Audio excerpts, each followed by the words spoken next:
This video is sponsored by Squarespace. The beautiful land that you see here is Afghanistan. A land that just so happens to be blessed with a massive supply of natural resources. Think copper, gold, oil and a ton of rare earth minerals that are desperately needed for the technology that will help us in the energy transition. So Afghanistan should be super rich, right? Well, it isn't. Instead, while it was already one of the poorer economies in the 1980s, with the current economic collapse, the UN now estimates that it will drop down to be the third poorest economy in the world. So that begs the question, why is Afghanistan still so poor?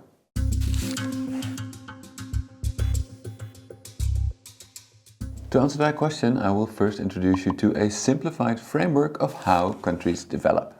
You see, if a country wants to catch up to the rest of the world, it can theoretically do so rather quickly by importing foreign knowledge and products.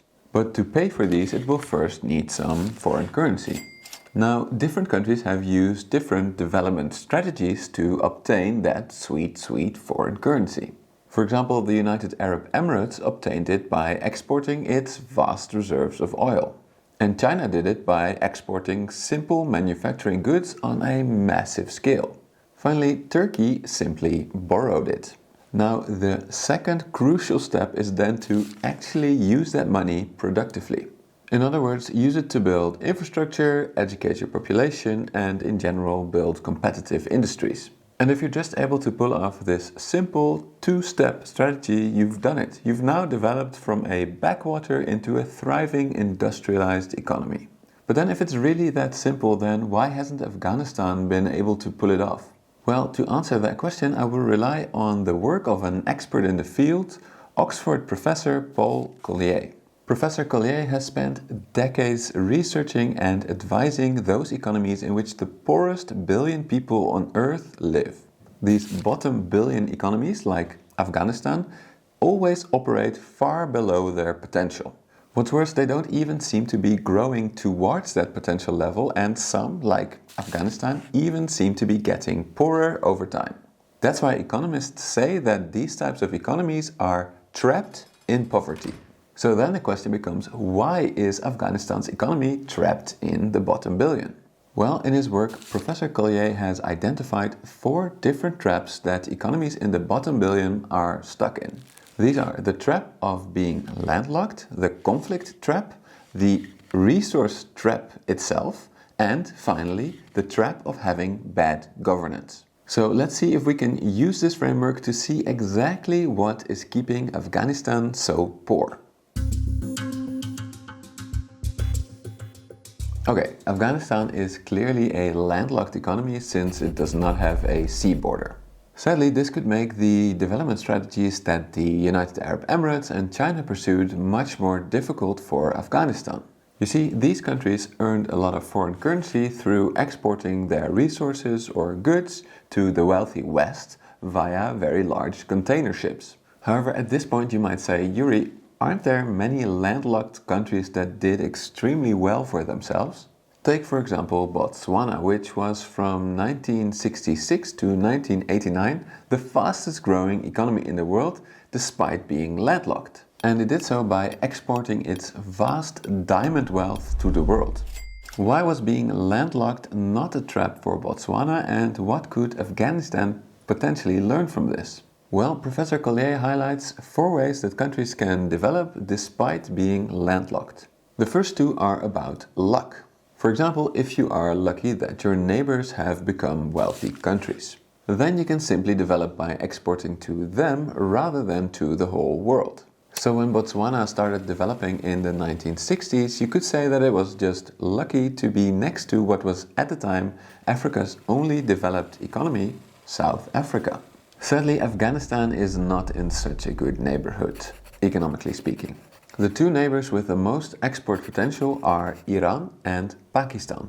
Both are not doing particularly well at the moment. So that is just bad luck for Afghanistan. Luckily, the second reason that a landlocked trap can be avoided does apply to Afghanistan. You see, just like Botswana, its main export products are raw materials. And luckily for them, these types of products are relatively easy and therefore cheap to move across large distances over land via rail or over rivers. So for resource-rich countries like Afghanistan, being landlocked matters less.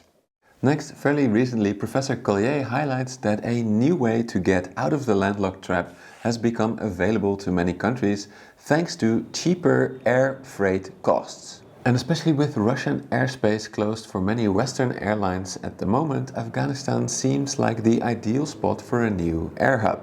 Here, Afghanistan could actually learn from Africa's more recent growth leaders, Rwanda and Ethiopia. You see, these two landlocked economies radically transformed their fortunes by becoming regional air hubs. The final way that Professor Collier sees that countries can get around the landlocked trap is by convincing their neighbors to give them good access to their ports. So even though Botswana is landlocked, it has great rail connections to all of South Africa's ports. Similarly, Switzerland exports a lot of its world-class goods via the Rhine River to the port of Rotterdam in the Netherlands. And yeah, actually Afghanistan has been talking to a lot of its neighbors about being integrated into some of these regional trade corridors. For example, it can be integrated into the Lapis Lazuli trade corridor via Turkmenistan to Europe. And there's talk about finishing the Gaf-Herat railway to connect Iran with China. And finally, there are plans to integrate it into the North-South trade corridor from Russia to India. So yes, Afghanistan is not in the best neighborhood, but still its raw materials exports shouldn't be impacted by this too much. Even better, Afghanistan can avoid the landlocked trap altogether by becoming a regional air hub and by integrating into the local trade corridors. There's just one problem, and that is that your trucks and trains need to be able to actually make it to the border.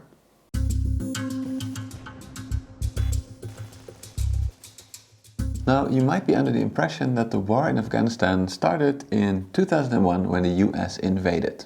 But no, that's not the case.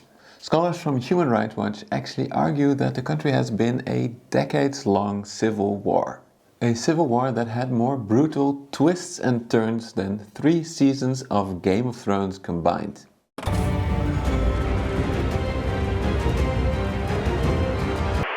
The civil war started with a communist coup in 1978. The communists then tried their hands at some unpopular land reforms. What followed was a rebellion, a Soviet invasion, an Iran, Pakistan and US-backed Muslim insurgency, a humiliating Soviet retreat, and this ultimately led to the fall of the communist government in 1992. But the Muslim rebels were in fact from various different ethnic groups. So instead of governing, they started to fight each other. Then a Pakistan-backed fundamentalist organization known as the Taliban rose to prominence and brought order to the south of the country. They took Kabul in 1996, hosted a rather controversial organization, and then kept fighting the north till 2001. Then in season 3, the US started to back the Northern Alliance, which allowed them to overthrow the Taliban government rather quickly. The US then instated democracy, and it sends massive amounts of foreign currency to build roads and other infrastructure. Then it got distracted in Iraq and ended up only modernizing the cities.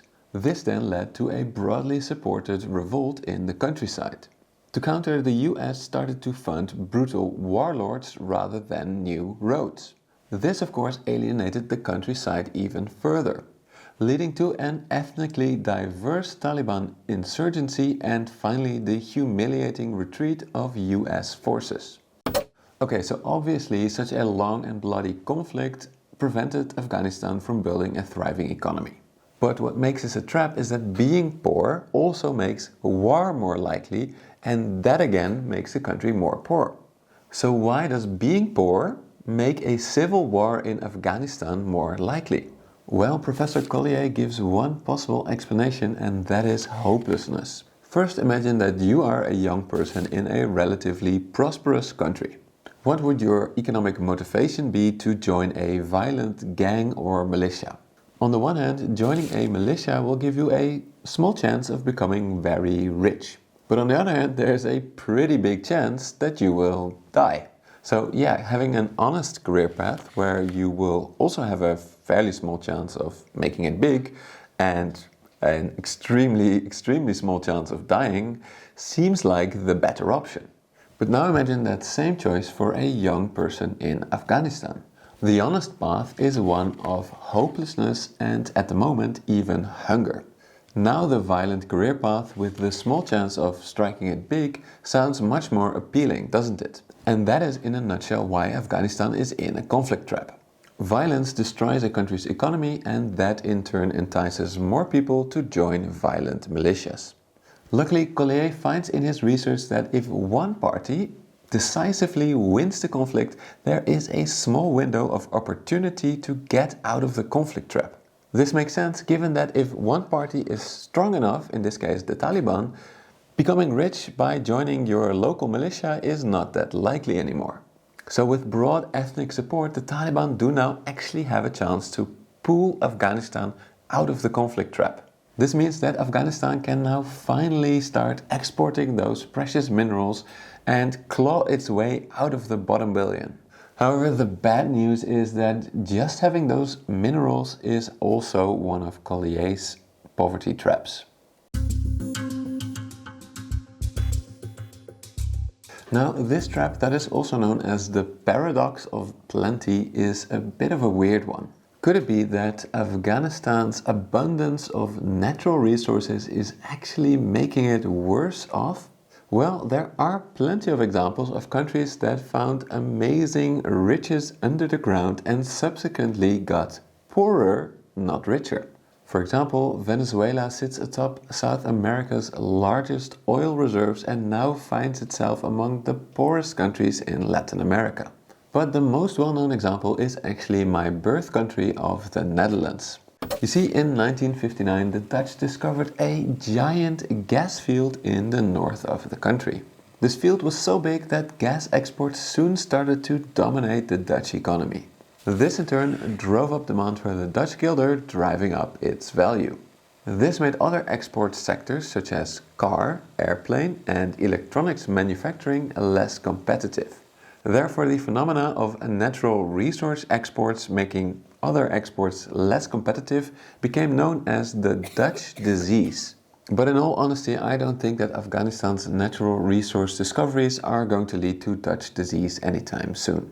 After all, its currency has now crashed so far that a little bit of appreciation would actually be good. And even if at some point it might become a risk, countries like Norway and the United Arab Emirates have actually found some pretty smart strategy to get around Dutch disease. You see, they kept all of the excessive earnings of foreign currency from their exports locked away in foreign exchange reserves, hence not driving up the value of their own currency too much all at once. Therefore, I do think that Afghanistan can genuinely avoid the resource trap, that is, if it doesn't get stuck in the final trap.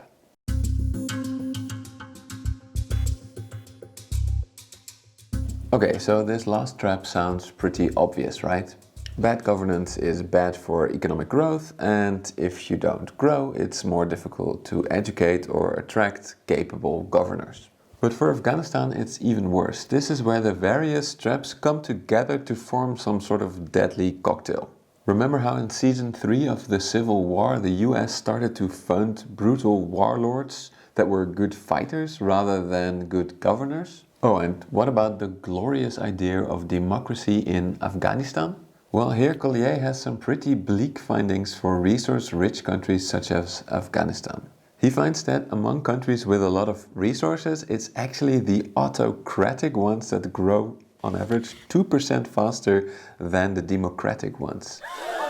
Why? Well, in his research, Collier explains that all governors face two important constraints. The first constraint is that they need to remain popular so that they will be re-elected. Or for the autocratic ones, they need to remain so popular that at least they won't be overthrown in a coup. The second constraint is one of checks and balances. For example, an independent press might make a scene if you don't govern and choose to buy a golden toilet instead. Or an independent judge might actually jail you if you take your corruption just a little bit too far. These two constraints will shape the fundamental choice that you have as a governor. Do you want to be popular by building roads, schools and hospitals? Or do you want to be popular by just giving some money to your constituents and keeping the rest for yourself? Building roads, schools and hospitals is difficult and hard work. Sure, it might be essential for the economy and perhaps even for your own political survival in the long run. But in young democracies such as Afghanistan, what matters is being re-elected in the short run. So using government money to bribe local community leaders to get you re-elected is sometimes the logical choice. And this is where Collier argues that the resource trap interacts with the governance trap. To see how, first imagine that a government gets all of its revenue from taxes. Do you really think that taxpayers will re-elect a party that pockets 50% of those taxes and then gives them back the other 50%? Unlikely, right? But now imagine that the government finds oil. And sure, again, the ruling party pockets 50% of that revenue, but it distributes 50% of the revenue over the voters as well. You see how corrupt parties are much more likely to get voted out of office if they screw with your tax money rather than with resource money? Okay, but then you might ask, why doesn't a country like Norway get corrupted by oil? Collier argues that a country like Norway isn't vulnerable to this because they have the right checks and balances in place to prevent politicians from pocketing that money in the first place. In other words, they found resources after they established a firm democracy. The bright spot for Afghanistan is that an autocratic Taliban government might not have as strong incentives to bribe voters because they don't immediately need voters. But they do need long-term popular support. So it could very well be that they follow the strategy of the United Arab Emirates and invest the money productively in the economy. But sadly, Collier also finds that the only exception to this rule are ethnically diverse autocratic countries, like Afghanistan now is, because there the autocratic governments need to spend that resource money rather quickly to keep all the different groups in line. And remember from season 3 of the Civil War that the Taliban now has broad ethnic support? Well, its leadership does seem to be limited to the Pashtun ethnic group. So they better make sure that they start investing in the economy productively now before they start losing the support of the other ethnic factions and have to pay them off. So yeah, why is Afghanistan still so poor? Well, I think that it is because they have both been stuck in a conflict and a bad governance trap that have both been made worse by the presence of natural resources. But can it escape from these traps? Let's go to that after a quick shout out to the sponsor of this video, which is website builder Squarespace. Squarespace provides a powerful online platform for which you can create your very own website. For creators, Squarespace really helps you to connect with your audience and generate revenue because it allows you to create gated member-only content. What's more, it allows you to manage your members, send them emails and leverage audience insights all in one easy-to-use platform. So if that sounds good, go to squarespace.com for a free trial, and when you're ready to launch, go to squarespace.com/moneymacro to save 10% of your first purchase of a website or domain. So can Afghanistan finally escape the conflict and bad governance traps? Well, I do think that despite today's massive suffering, that the country has a unique opportunity to escape the conflict trap. However, I do believe that the chance of this actually happening is really, really small. After all, the Taliban doesn't have a lot of governing experience. It has chosen to sideline half of Afghanistan's educated population. And just like Russia, it was sanctioned and had its foreign exchange reserves frozen and then actually confiscated by the United States. But what do you think? If you want to make your own assessment, I highly recommend that you check out Paul Collier's book, for which I've provided an affiliate link down in the description. Or if you're still a bit fuzzy on international payments, check out this video over here and other country studies over here. By the way, if you want to discuss these and other economic issues with me in a small private Discord server, then consider becoming a patron or member of this channel. Finally, what do you think of my cool new sign that I got from the company Neon Lights, and for which I will also provide a 15% discount code, link in the description of this video.